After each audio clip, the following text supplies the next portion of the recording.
दुआरिम गड़े बाबा के जोड़ा जैत खाम के दुआरिम गड़े गुरु के जोड़ा जैत खाम मोर घर सगा बन के आजन बाबा लेवत हूँ तोरे नाम मोर घर पहुना बन के आजन गुरु लेवत हूँ तोरे नाम मोर के दुआरिम गड़े बाबा के चिन्हा जैत खाम मोर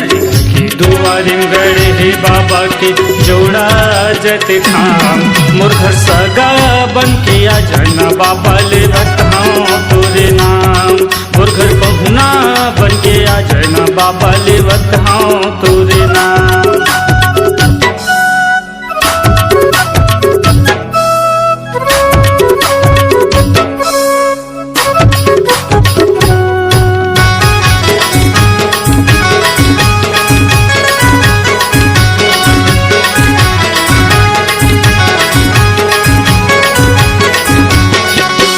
जयंती मनावथन हमर बाबा के हमर घर में आए हैं दाई दीदी बहनी मन पान प्रसाद चढ़ाए हैं। जयंती मनावथन हमर बाबा के हमर घर में आए हैं दाई दीदी बहनी मन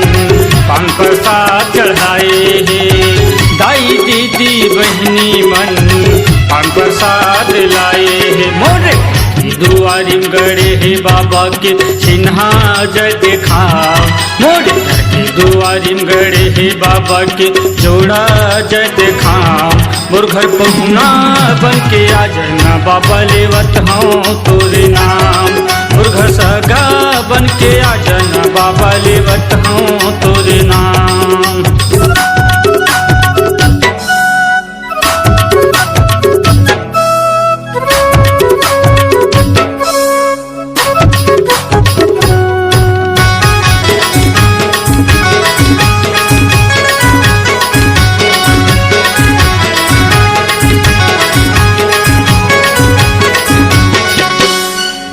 चरण के मातिला बाबा माथे में तिलक लगा लेते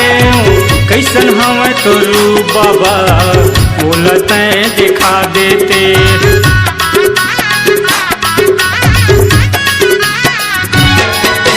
तोर चरण के मातिला बाबा माथे में तिलक लगा लेते कैसन हम तो रूप बाबा बोलते दिखा देते कैसन हम तो रूप गुरु बोलते दिखा देते। मोरे के दुआरिम गड़े है बाबा के चिन्हा जैत खाम मोरे के दुआरिम गड़े है बाबा के जोड़ा जैत खाम मोर घर सगा बन के आजना बाबा लेवत हूँ तोरे नाम मोर घर सगा बन के आजना गुरु लेवत हूँ तोरे नाम।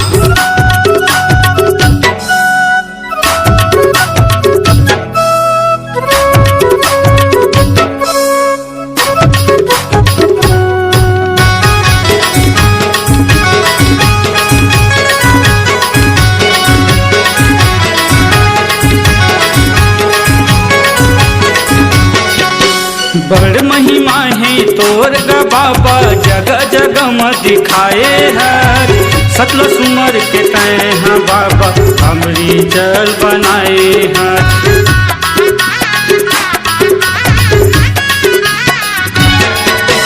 बड़ महिमा है तोर ग बाबा जगह जगह में दिखाए है सतल सुमर के तय ग बाबा हमरी जल बनाए हैं सतला सुमर के तहा ग बाबा हमरी जल बनाए हथोरे दुआरिम गड़े है बाबा के जोड़ा जैत खाम मोरे के दुआरिम गड़े है गुरु के जोड़ा जैत खाम मोर घर सगा बन के आजना बाबा लेवत हूँ तोरे नाम मोर घर पहुना बन के आजना बाबा लेवत हूँ तोरे